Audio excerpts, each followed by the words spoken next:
Hello and welcome to another episode of Talk of the Trinity. I always feel like when I say another that I'm holding your ears hostage, but believe me, I am not. There are a lot of changes going on at Aston Villa at the moment. We don't just want changes though, we want improvements, definitely after the weekend. But the way to get improvements is to bring players in, is to get people back fit. And injuries do seem to be a little bit of a problem at the moment, not only for our playing squad, but also for my co host, that beautiful Irishman, Mr. Suzuki Saves Scott. Oh, don't look around. Don't look around. It's you, Dave. How are you doing? I know you're injured, but how are you in general? I have the Jack Grealish injury, so I've got little twinges in the shin, so heading off to physio today. So I'm actually running the Dublin Marathon. So I've been if anyone's listening, if any other content creator is listening, which I know you are, to steal our thoughts, keep banging out the content over the next while because I need something to listen to when I'm doing my training. But just a little bit in the shin, so a bit, as I say, a bit like Jack Grealish, one of those you never know how long you're going to be out for, because if you remember, I was just saying to you, well, if you remember with Jack, he's out for about 2 games, or maybe he's out for another 2 games, and it just kind of escalates, and all of a sudden he's been out in 10 weeks or so. No one could really predict that. So that's where I am, but I'm good, you know. I unfortunately was watching the game of the weekend. I know you had an occasion. Did you, by chance, manage to not have your day ruined? Did you manage to get away from Villa on Sunday? Interestingly, well, it was the day before my wedding anniversary. So me and Vicky, we went to Stratford for the day. We sat in the pub and they had the football on. Unfortunately, I finished my meal just before the game came on. And I remember we were texting each other going, I wonder who's up front. And Baz said something like, well, Lindelof's dangerous in the box. And I honestly thought, right, Quid's in here, we're 1-0 up because I hadn't looked. And then when I looked on Twitter, X, whatever you want to call it, it's 2-0 de Kuiper. I thought, what? And then I saw Lindelof had scored an own goal. And I just thought, you know what? I'll keep checking back. And Mm. all I could see was this negative bombing on the timeline of, oh, this could be a 9-0. This could be the worst scoreline ever. Oh, what's Joe Gomez is going to get sent off. I mean, that seemed like a foregone conclusion at times. But even seeing the team beforehand, and I thought, I'd take a 0-0 now. You know, I don't think Brighton look like they've got much cop. I've seen the highlights since because we wanted to watch a horror on the night, so I watched the match of the day highlights, and it just did not seem great. I mean, for somebody who had to sit for the whole 90 minutes, I imagine it was much worse for you. The second half was a non-event. I mean, it's funny McGinn saying afterwards, well, it was, we drew the second half, it was 0-0, so, that's a positive. I mean, Brighton knew they had the win. They've got a, Europa conference playoff, so they Mhm. had one eye to that, so they could just kind of rein it in. Look, here's the thing. There's no point in getting panicked about it. It was awful. It was horrible watching it. But the way the media suddenly are reacting now, and the heart of Villa's squad have been ripped out, and now it's shown, and they could have a dodgy season. That's not what's going to happen at all. I mean, there was a very, very, very clear reason for what happened there, and mainly the fact is that we didn't have a striker on the pitch. So all the things they players had worked for pre-season, let's look for the guy running. Oh, he's not there. Poor Ross Mhm. Barkley. They put Ross Barkley up front. I mean, Ross Barkley's not a forward. So there's no no judgment of him. I thought they'd go with Emi Buendia, and Emi Buendia was a bit further forward as well. But there was no one up there to hold the ball up or anything. It just ruined our entire method of playing. And even though we actually started quite well in the first 10 minutes, obviously confidence was fragile. And when we had that ricochet off the post, Pau Torres making a terrible error, by the way. So Oh, nothing to, yeah. nothing to do with Watkins not playing. I mean, that's on Pau. Now, love Pau. Love Pau. He's a brilliant, brilliant player. It was an error. We then got unlucky. We then kind of collapsed because we no way of getting into the game. I mean, when I saw the squad, because there's no who was it? What's the name? Mitma from Brighton. Is that the one? Mhm. Yeah, Minter. Yeah. I think he might be going to Liverpool. So I was thinking, oh, yeah, actually, we haven't got anyone, but they're missing a few players. Maybe an in all here. But when that first goal went in, it was just, yeah, it was carnage. And a lot of people are remembering. Well, we lost to Newcastle 5-1 first day 2 years ago. That's not the comparison I'd go to. I'd go to the 3-0 home defeat against Crystal Palace last year, because I think the rule is if Emery has a very memorable interview, pre-match game interview for the wrong reasons, it's not going to be a good day because the whole side was rattled by, Emmy Martinez's absence. Here it was Ollie Watkins' absence. Yes, we've lost Conceit. Yes, we've lost a lot of players. But, we were completely thrown. That is why when the first thing went against us, it just kind of collapsed. It happens. It can happen. I put a preview up and I was positive the day before. Hoped we could get a win. I didn't think there would be no striker on the pitch. And so then, as I say, as soon as the first goal went back in, what happened, but that's not going to be happening for the rest of the season. I would guess that actually the defeats for Tottenham or Manchester United are actually more of a cause of concern for them because there's clear reasons why we lost. We've had lost players and we have the Ollie Watkins thing. We have more players coming in who aren't in yet. But Tottenham have spent so much money, and you could make an argument that they haven't bedded in yet. But as well, Man United, that's, effectively the same team as last year with a couple of additions. And they looked pretty awful as well. So I just to put a bit of perspective on this, we will get more players in, and we will get better. Those two sides who lost, where the pressure's on and they're just spending so much money, I'd be more worried about those opening results for them than I would be about Aston Villa. I mean, the team as well, who I would be most worried about, aside from those two, you make great points there because they brought their players, they got their squads ready, they've improved their squad. We're still in the process of doing that, and rightly so. And it's a great point to make. If anybody has or hasn't yet, Baz and I did Premier League predictions. We predicted who would go down. I did say that I thought Sunderland would get relegated. They lost to Ipswich opening day. I would be worried if I was Sunderland, but we turn our attentions back to Aston Villa and that player who you mentioned there that a lot of Villa fans are not happy with. If it was November, they'd be making Guy Fawkes of him. A player who, rightly or wrongly, has had a lot of criticism over the years, always managed to bounce back. We haven't had second choice strikers either to really accommodate him in many ways. Ollie Watkins, it would appear from Unai Emery's interview, refused to play, and that's what the tabloids are saying. He went back to training on Monday and apologised. Who knows what he'd have said, but he was obviously too busy doing jazz hands on Sunday afternoon to play. Ollie Watkins, has he tarnished his Aston Villa legacy now as Premier League top scorer and as a Europa League winner? A player who, is there any way back for him before he inevitably leaves? Is the only way, if he scores an 89th minute winner against Arsenal on Monday, is all forgiven, or is it a case of Wally Watkins? So he's not scoring an 89th winner against Arsenal on Monday for many, many reasons. um, he's finished at Villa. Let's call a spade, and the replacement is looking like it's going to happen. So we'll talk about that very, very shortly. It's over. And now I can only imagine his PR team where they saw he was in an Instagram story on the Sunday, smiling when his team were being trounced. I mean, sometimes you got to wonder about these people. I mean, what's going through their brains. Even if he's posing, could you just say, "Oh, make sure you don't put that on."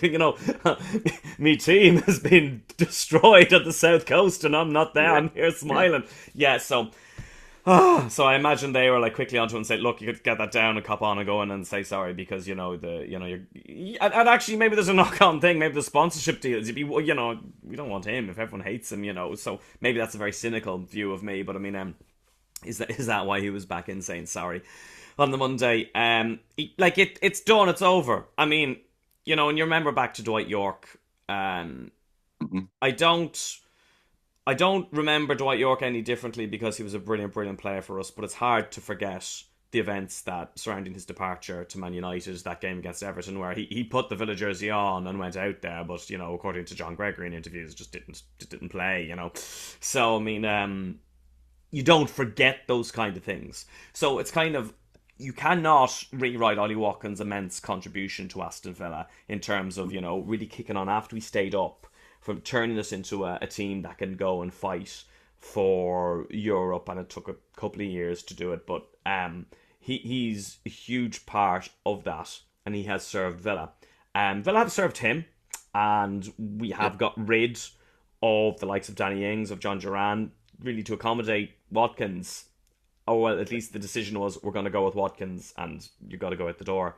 Um, so maybe people are saying, is he still annoyed about being dropped when we had Rashford in? Um, is there a bit of bad blood with Emery? Like, I don't know. By all accounts, he probably wasn't happy to be dropped in the Champions League quarter final, but it's football as well.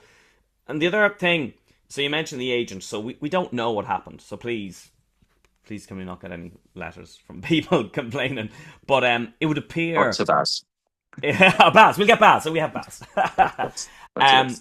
It would appear from Unai Emery's interview that it was the agent had a part in it, because he said ask his agent. That's why I'm making that leap to think that it was his agent who advised Watkins not Mm. to play. That's my guess. And you just got to wonder, has the agent watched, you know, Isak's move last year from Newcastle to Liverpool? Because, correct me if I'm wrong, 2 Januaries ago, Arsenal were in for Watkins, didn't happen. Arsenal didn't meet our valuation. Summer, United were in for Watkins, they didn't meet our valuation. Al Hilal, at the moment, not meeting our evaluation. Has someone said, well, hang on, I don't want a third time in a row, so now, look what Isak did last year. This is what you got to do.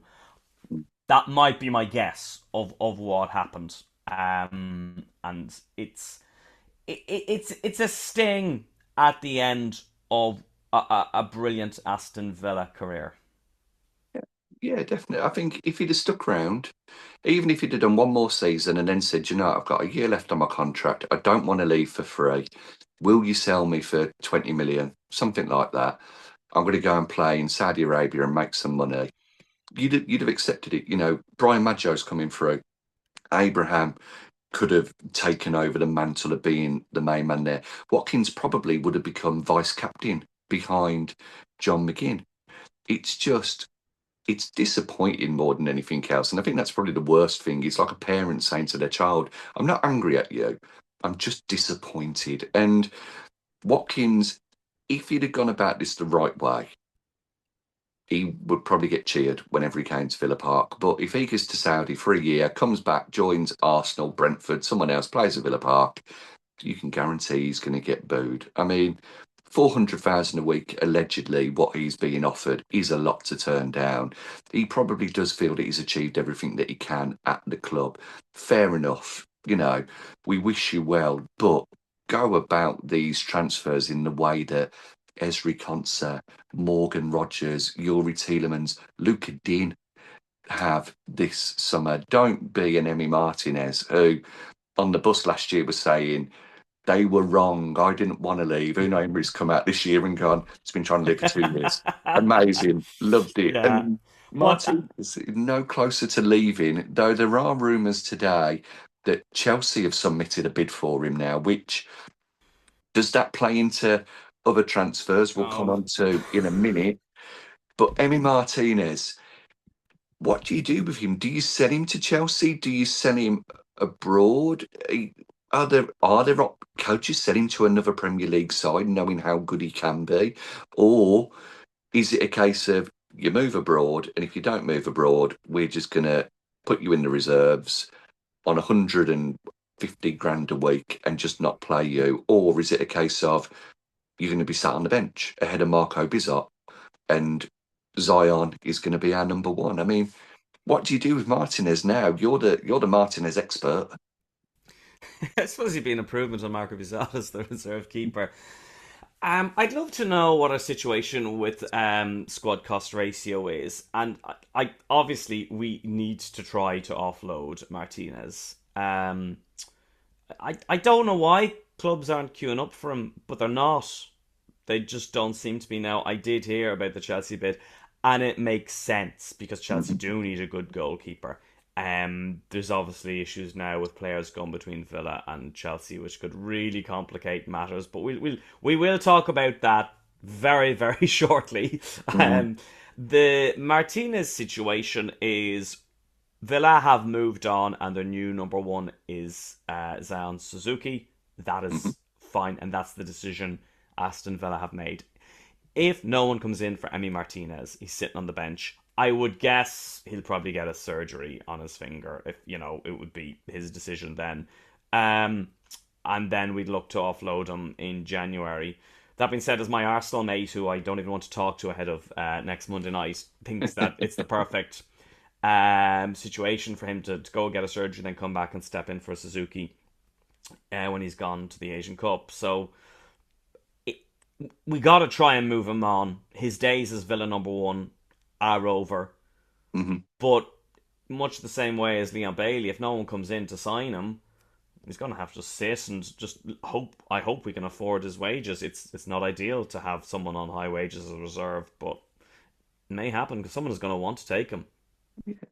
I'm glad. I agree completely. Maybe it is that we're going to keep him around because of Zion going to the Asia Cup. I think we certainly need somebody better than Marco Bizot as our backup keeper. And Bizot's contract expires at the end of the season anyway. There's a chance he could go back home to Holland or he could go back to France. We may even keep him on. I mean, I'm glad as well, though, that you just mentioned Leon Bailey because as frustrating as he has been, that one season wonder, the one thing that you would say is that if he is leaving, he's going about it the right way. He's not kicking up a fuss. I know his dad has been a problem at times. He's the sort of person that you would say, okay, you can carry on training with the first team. You're probably not going to play, but if you show the right attitude, you could get a redemption like Emi Buendia. You might get onto the bench. You might play the odd game. You might play against Arsenal on Monday if we need McGinn in centre mid. Or you will play every game for the under 23s then, and we want you to show them what being a professional is like because you're a great role model. If an offer comes in, providing it's above 10 million, we will gladly accept it for you. We'll wish you well and thank you for your contributions to the club. Martinez and Watkins kicking up a stink. That's a bit, and I hate the bomb squad. I hate that sort of players turfed out, but it would be you are not training with the first team.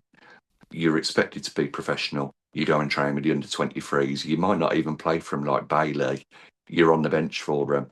But you're shooting yourself in the foot a little bit then if you do need them on the odd occasion. But you don't want a Dwight York scenario against Everton where you're walking around doing nothing. It doesn't set a great example for the dressing room. And we need a positive dressing room at this time. Yeah, I mean, there's been a lot of talk about Paul Lambert's bomb squad, and I realise there were huge financial pressures, and I had to get these guys off the books. So putting them in this bomb squad was Villa's attempt to say you got to go, because you've no future Mm. here. Of course, then the problem is, what if they don't go? They're just hanging about. That can backfire, and that then they sit in the dressing room, but like, okay, they're not in the squad, but then presumably they're in the gym or in the canteen and whatever, and it's not a good look. And then does the manager come over and sit with them, or does he sit elsewhere? It doesn't work. No. There's I can see the logic behind it if you're trying to move players on, but I think the backlash is is real if it goes wrong. Um, I mean, Leon Bailey, yeah, he could play against Arsenal. He hasn't played any in pre-season. I don't think we've had a bid from anyone other than Hull. But maybe with Hull's result of the weekend, Leon might be thinking, "Hang on a second, that might be the place to go." Whether all of a sudden Hull will take him now is another thing. So yeah, I mean, it's people put family members as their agents because it's you get a percentage of the deal, and they obviously want to. Hmm. It makes perfect sense that you want to see your family who've maybe grown up in not poverty but less kind of affluent kind of circumstances as as maybe you or I have been used to. So I can understand that, but then you do get these prolonged contractual talks, and it doesn't really suit anyone. It doesn't suit any football team or the players or anyone really.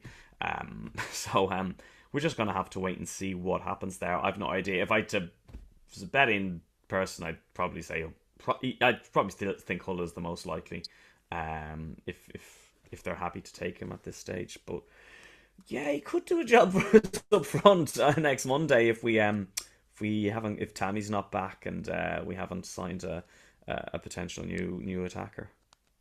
I mean, for me, I was thinking more McGinn and Kamara in the centre of mid, with Bailey on the right and Allison up front for his Oh speed. yeah, But we'll see. I mean, Bailey has allegedly been offered to and is interested in Ajax, which is a rumour that has surfaced over previous seasons.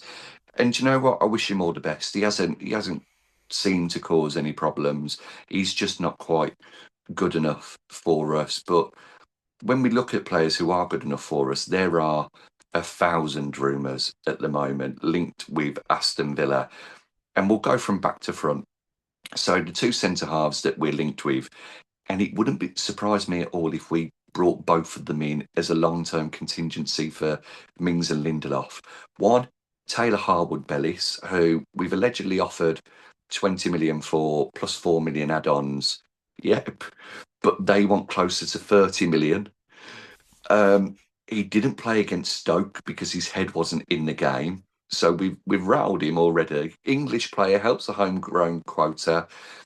Quite a bit of money, but he's a Man City graduate. He's a good centre half. The other one, the one that's that little bit more exciting, but wouldn't be playing for a little while anyway, is the loan with obligation to buy for Joel Ordonez, who fantastic 22-year-old centre back who featured at the World Cup alongside Pacho and Hincapié for Ecuador.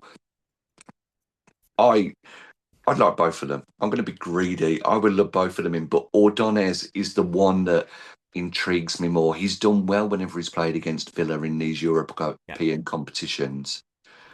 Yeah, I mean, I was looking that up before we came on air. He played in the 3 games against us. Now he was subbed in the last one at about an hour, but the game was over. I mean, we won that one 6-1 over 2 legs, so Hmm. don't read into that. So, scouting team very aware of him. Unai very aware of him. He's seen him play against us 3 times. So, I'd be happy. We've done well with transfers from Bruges in the past. Yeah, that's definitely the one that would favour me. Um, our other friend at Southampton, um, one goal for England. Who was that against? I don't know. Scotland, No, it's first answer was right. Ireland. Ireland, yeah. It was Uh, when we were in a bit of yes, because a Roy Keane was disaster. on commentary, and he's Roy Keane's son-in-law. That's right. Yeah. Um, had a. I won't go into it. If anyone who's watching the video or probably didn't come through there, I was making a bit of a gesture. Let's just say a slight variation on McGinn's goggle celebration, but one that possibly had disastrous consequences. So anyway, Yeah, so he's young and he has learning to do. Yeah, I mean Howard Bellis is he's young. He's not going to go and be the new Consa straight away. That being said, when we signed Consa from Brentford, wasn't it? When we went up, it took him a few years, and he looked great for a season, and then he kind of regressed a bit. And I remember us having this big debate: well, do we go with Mings or Consa? I mean, but yeah. I mean, obviously, as the years have gone, and Consa's grown into probably the best right centre back in the league, or first or second best. So Howard Bass is not there yet, so don't try and think of him as a constant replacement because he's not yet. And the only problem with signing him is that if he's not ready to, step up to the big level yet, do we need to then go back and sign another one? So I get where you're coming from that we might actually sign both. But Ordenas would be my preference.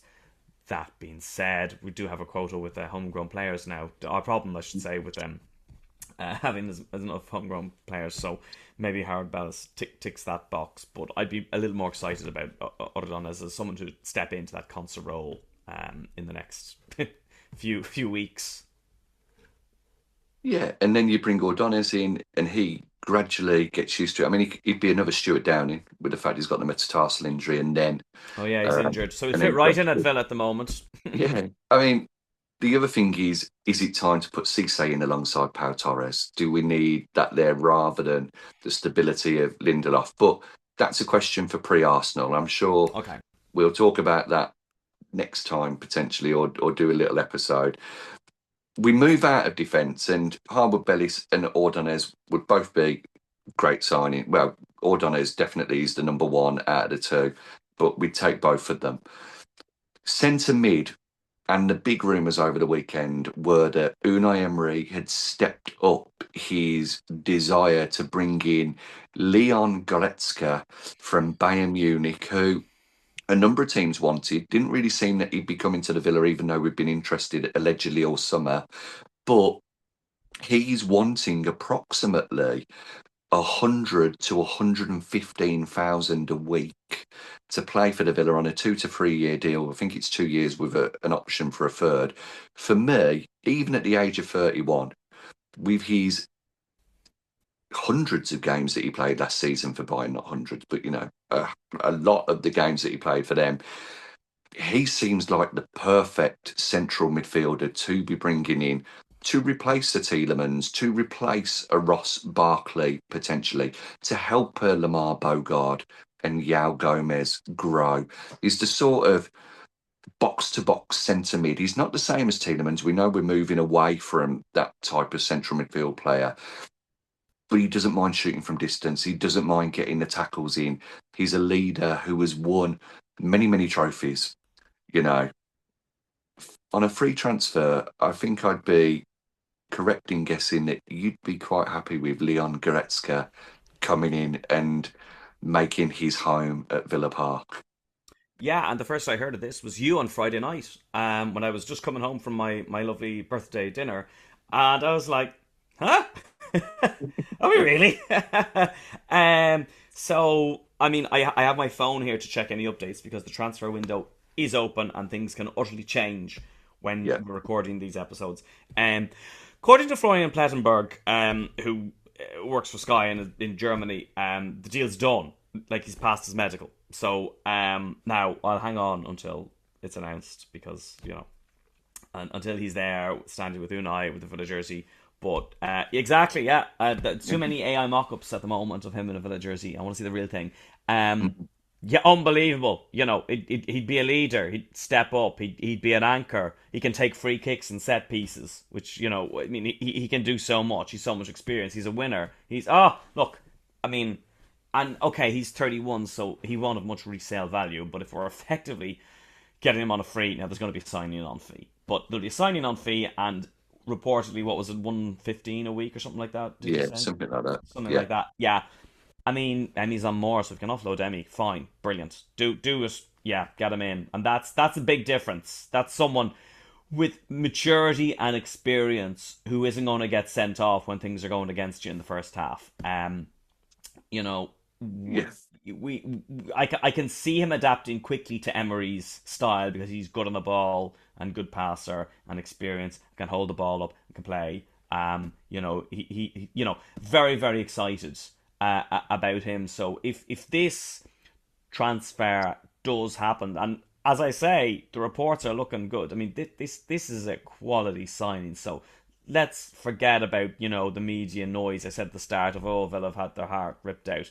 This guy could be great for us, and hopefully will, and Champions League ready quality. So I am really looking forward to seeing him in a Villa jersey. So the question that comes with Leon Goretzka now, I mean, if he joined today, he'd probably join tomorrow. It tends to be Thursdays that we sign players, I think. But if he joins in time for Arsenal, he likely starts in the centre of midfield. Would he actually be a first choice all season, though? Would it be Kamara and Goretzka that were your main go-to centre mids? So I appreciate horses for courses, dependent on things, but when you if you were to say I'm going to play two centre mids for 75% of the games together, would it be Kamara and Goretzka? Or is Goretzka going to play further forward with Manzambi off the left? I suppose so. I would have thought he's coming in for Onana. So thank you, Paulinho, for not coming to Villa because this is, dare I say, an upgrade. So he's in for Onana. So you can go back last season, Onana, Cameron, and Tielemans. Which two do we play of three? But someone's always injured. So, but okay, let's hypothetically think that we're all fit and ready to go and not suspended after silly red cards. Then I would say it's Kamara and Gomez with Gretzky a little bit further up. Mm, Um, I, yeah, yeah, and I've met Manzami. Be interested to see when he's back. He's not going to be rushed back, um, but he'd be in that next, like the two and then the three and the one, I would say, and whoever that one will be, we'll talk about it. But I would imagine it would be Goretzka, McGinn, Buendia as a three ahead of a Gomez and Camera. Am I leaving someone out there? And then and Zambi, Garnacho, yeah, well, Bailey, well, Allison, yeah. Barkley. It's hard. It's hard. I would imagine, yeah, maybe like Garnacho and Buendia might, rotate between them, and you have I mean, let's presume Leon Bailey's gone, but yeah, there's and we have Manzambi to come back, so yeah, I mean, he definitely is versatile and he can definitely do both, but all being fit, that's what I would say he'd be in front of the two behind. Now, I mean, how many games are we going to get it with Kamara this season? But let's talk about Kamara injury for another day. We'll hopefully that conversation doesn't come up too soon. Very hopefully doesn't come up at all this season, Mm. but it does seem that Villa Park is its very own real life football manager game at the moment. I've been playing a lot of football manager. I've been using the editor to bring players in and move players on for all Premier League teams. And believe me, I can't keep up with it. But there's times on football manager where you will, and FIFA, whichever games you play, you will go in for about three strikers at a time. And it appears that Villa have made inquiries for four strikers and a winger who can play up front. And those are Rafael Leao, AC Milan. There's talk of 50 million. There was rumours yesterday that everything had slowed down because Villa didn't want to pay him what he wants to be paid and they don't want to play AC Milan what they want to have to receive for him, but he's not part of Amarim's plans. But then that all shifted last night in that Villa want to negotiate with Leao first. Tapping up doesn't exist anymore, apparently, and then get him on side so that we can reduce the price that Milan are asking for. Rafael Leao, if we can get prime Rafael Leao, what a signing he would be. The four strikers then, well, actually, I think it's five, but in no particular order. Jonathan David has been linked with us from Juventus. More probably of a 10 than a striker or a second striker. He can play anywhere across the front. We've got Nicolas Trasoldi of Club Bruges, the German 22-year-old who has been linked with us. Very good striker, but he's also been linked with Barcelona. You've got Jean-Philippe Mateta, who allegedly we made a 20 million bid for. Palace have turned it down, but is he even under contract? Who knows what's going on there? I bet he gets a decision before the Manchester City charges. Oops, I didn't say that. Right to Baz. We've also got other strike. Christian Kafan of Bayer Leverkusen, Cameroonian international, scored at the weekend, a lovely tap in. I've signed him on Football Manager 2 or 3 seasons into it. He's bloody fantastic. I imagine it would be great in real life as well because they're not usually wrong on these databases, but I don't know enough about him. And then last, but certainly not least, and it seems to be the preferred option or the number one target with potentially Mateta also being wanted, as reports have read today. And that is the Senegalese international Nicholas Jackson, who 2 days ago wanted to join Atletico Madrid. Now, apparently, he's agreed terms with Villa. We're going to be bidding 65 or so million for him to bring him in. There's talk that he's not worth it, but he is better than Liam Delap, who's just left for 45 million. Nicholas Jackson, one goal in every 2.7 games throughout his career. That's at Chelsea, Villarreal, Bayern Munich. The big thing, though, is well, this is going to impact us in regards to the Morgan Rogers transfers. But if you look at Jacob Tanswell's article today, apparently that isn't necessarily the case, even though it will be within the 45-day window, because it's the 4th of September, I think we worked it out at before. You can go to the court of whoever it is, knobheads at the FA, whoever it is that sorts this out, and say there is no direct correlation because Rodgers is a winger who has come in. And for Chelsea, we sold him. We're buying Nicholas Jackson, who is a striker, a completely different position. We didn't know we needed that at the time because we had Ollie Watkins, but you've seen what's happened in the paper there with Ollie Watkins and his jazz hands. Now we need Nicholas Jackson. I mean, there's five choices there for you, and there's a Rafael Leao. Do we bring in all five? Do we bring in four, three, two, one, none? Just Rafael Leao? Do we have to play Ross Barkley up front until Tammy and Brian Maggio uh, are back and fit? Dave, tell me what we're going to do with these strikers because I've got no more hair to pull out thinking about it. Okay, I'm going to make this easy for you. Forget all those names except for Nicholas Jackson.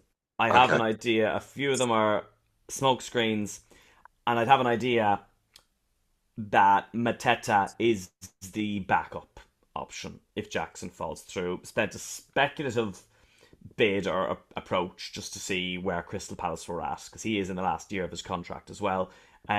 is He's not going to be, huh? Is he? Yeah, he's Has his not. contract expired? No, he's not going to be leaving. He's like the fact that he's still at Crystal Palace at the moment. I mean, this is. I mean, I think what happened is that this became public knowledge recently, but it's actually after the fact, after the event. I think it was last year. He tried to get out of his contract, and the fact that he's still there playing and turning up would suggest to me that he's on he's on contract to Crystal Palace and will be for the rest of the season. Now that being said, I mean Palace have a decision to make. You know, are they happy to let him go for a free at the end of the year? And how much money could they get out of an Aston Villa? So okay, let's not completely forget Mateta because of the circumstances there and the fact that if he was looking to get out of his contract, he probably wants to leave. Mhm. Um, it's a possibility, but I fully think that that is the backup option if we don't sign Nicholas Jackson. So just to go by what we said in our last episode, 45 days after we announced Morgan Rogers is September the 4th. There is no way, even people are saying, well, could we backdate it to the weekend before and whatever. We're gone. You know, we're missing the transfer deadline. As you say, there does appear to be wiggle room. So this rule, the 45-day rule, was brought in to stop clubs, cooking the books, which, Lewis Dobbin, and who did we swap him for? That who is it? Omar? No, who did we? Irrogbenon. Yes, Rugby. And then Amari Kenneman went to did he go to Chelsea? Who's Chelsea. just gone Yeah. to Strasbourg as well now. So, which again, look at that one. But anyway, God, we're after going to talk to let Baz have a listen to this episode before we publish it. But look, 45 days is gone. But if we can say that, well, actually, we need to sign him because this guy refused to play for us and is going to Saudi Arabia, and we're interested in this player because we tried to sign him last year, and Unai Emery worked with him previously and tried to sign him previously. That should Mhm. be enough to say to UEFA, we're not cooking the books. We generally need this guy. He just happens to be at Chelsea. And if they accept that, then it's happy days. Um, Yeah. that's why the high amount. If we could get him for a lower amount, then we could just go through and not worry. The high amount is probably the issue. Secondly, what no one knows the bids, but there's suggestions that the package. I think it was Matt Law at the Telegraph said that we're going to be bidding 15 million plus 15 in add-ons for Jackson, which would suggest to me they're hoping for 50 million for Ollie Watkins from Al Hilal, who are reportedly at 45 million. So that's not a huge extra chunk to get. So when this year it goes down in our profit and loss statement that we showed to UEFA, Watkins out the door for 50 million, Jackson in for 50 million. Yeah. Even though it will be amortized and it will, but I think we still have to have a profit and loss transfer sheet to UEFA this year. So that makes sense. I mean, he gave an interview a year ago, Nicholas Jackson, saying Unai taught me everything. I mean, like the guy wants to play with Unai Emery. Unai wants to play with him. He'd fit the structure so well. He's fast. He's able to press, strong, get behind the defensive lines, work rate. Only criticism's game is that he's not the most natural finisher. So you could say, well, he's a perfect replacement for Ollie Watkins then. Um, but look, from no updates as we're recording, so this story is moving. If we're doing an Arsenal preview, I would fully expect that it'll either be medical time for Jackson or deal done. Quite possibly be parading him on the pitch at half time on Monday. And let's hope it's not as shambolic as the situation as Juan Pablo Angel. I'm not going to spoil it, but there's a fantastic interview he gives where he talks about his first day at Villa Park, where the team is getting destroyed by Liverpool and he hasn't fully signed, so Douglas just pushes him out on the pitch to make Yeah. sure. There you go. And he's just like, what's going on? This side isn't very good. So hopefully it won't be a repeat of that. But the other names, I mean, absolutely. Who's the lad from AC Milan? See, I'm not paying too much attention. Rafael Yeah, Leao. I am. I don't think that's gonna go through. I think it's a combination of feeling out, potential backups, but also Chelsea spooking Chelsea because they probably want to move him on as well. They do probably have to look at some kind of financial stability. Chelsea, I know it's not what they're best known for, but they'll want to move Jackson on and just to give out the impression that we're looking at multiple options is probably the right thing to be doing. So they're like, okay, let's just get this deal done. And they'll accept the 50 plus 15 because they're holding on for 65 up front.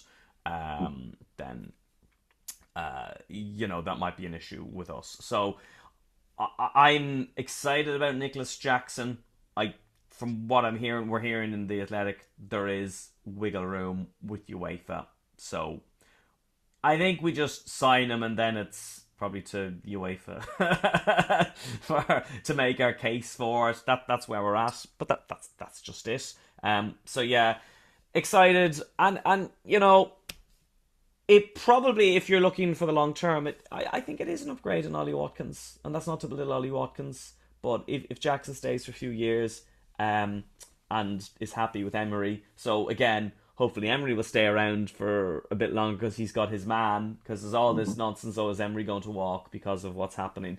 Gives a bit of positive vibes that he's in for the next little while. So bring on Nicholas Jackson.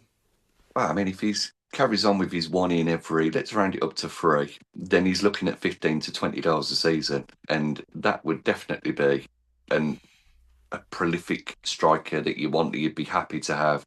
I don't understand the negativity around him. Yes, he does miss chances, but every striker misses chances, and it's so easy to do compilations now of missed opportunities. But that being said, we don't want you to miss out on the opportunity to catch us in the future. Thank you for listening. Go to our YouTube page, like, subscribe, and check out our previous episodes. Dave and I did one last week that got quite a bit of good traction. That's a good listen. Myself and Baz have done a bit of a longer Premier League predictions one. If you've got time for that, then why not have a listen to that as well? Anyone But marathon training, get it on your playlist. there you go. If you're doing marathon training, get it onto your playlist and listen to who we've said is going to go up, stay down, where Villa are going to finish. I think you'll like my prediction, but that's not a spoiler. It happens every year.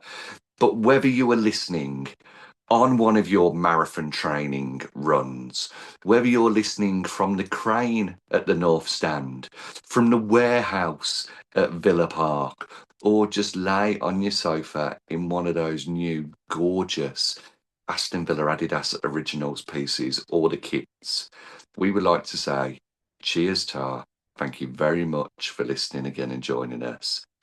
Up the Villa.